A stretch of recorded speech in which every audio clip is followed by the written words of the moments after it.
continue following breaking news at 5. Two Perryville businessmen admit operating a long-running scheme to defraud their local clients out of millions of dollars. It's a story Kathy first told us about in May. She's back from federal court with new details. Kathy? Brianna, dozens of people packed into two federal courtrooms to see Daryl Niswonger and Jim Johnson face to face today. Now, these folks consider those men to be their friends, and in some cases they are literally family.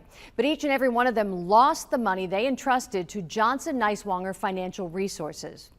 The longtime business partners arrived at the federal courthouse in Cape separately with their lawyers. Now, this is Daryl Niswonger. He's the older man you see in the gray suit and dark sunglasses. Jim Johnson arrived about 10 minutes later. He's in the white shirt and tan pants without a jacket, walking slightly behind his attorneys here. The clients who got a seat in the first courtroom heard both men plead guilty to wire fraud, securities fraud, and investment advisor fraud.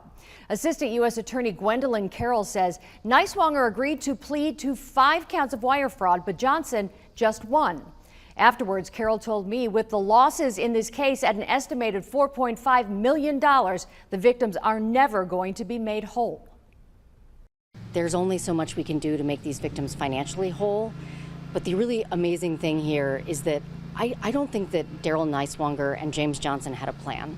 I don't think they had a plan for how they were going to fix this or resolve it. And I think, frankly, their plan was to die before they got caught. And so the thing that is actually the justice that these people will see is James Johnson and Daryl Niswonger spending, if possibly the rest of their lives, but a healthy portion of the rest of their lives in federal prison. The second courtroom full of victims watched Niswonger and Johnson's bond hearing. The judge put both on home detention with an ankle monitor and several conditions. But that is not enough, a lot of these folks tell me, including Carolyn Stokely. They should have been handcuffed and put in jail. You want them in jail right now? Yes, I do. They should have been there a long time ago.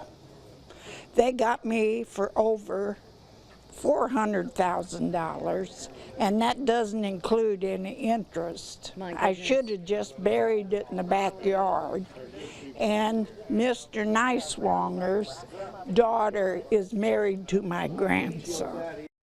The 68-year-old Niswonger and 77-year-old Johnson face up to 20 years in prison. But the assistant U.S. attorney told victims expect a sentence closer to 10 to 12 years. The pair will learn their sentences on November 13th, where victims will be allowed to speak, and many of them tell me they plan to. Now, as I worked on this story, I knew the clients impacted by the pair's crimes were their friends, neighbors, and as you heard, even family. But I learned this afternoon they even took money from a local nonprofit.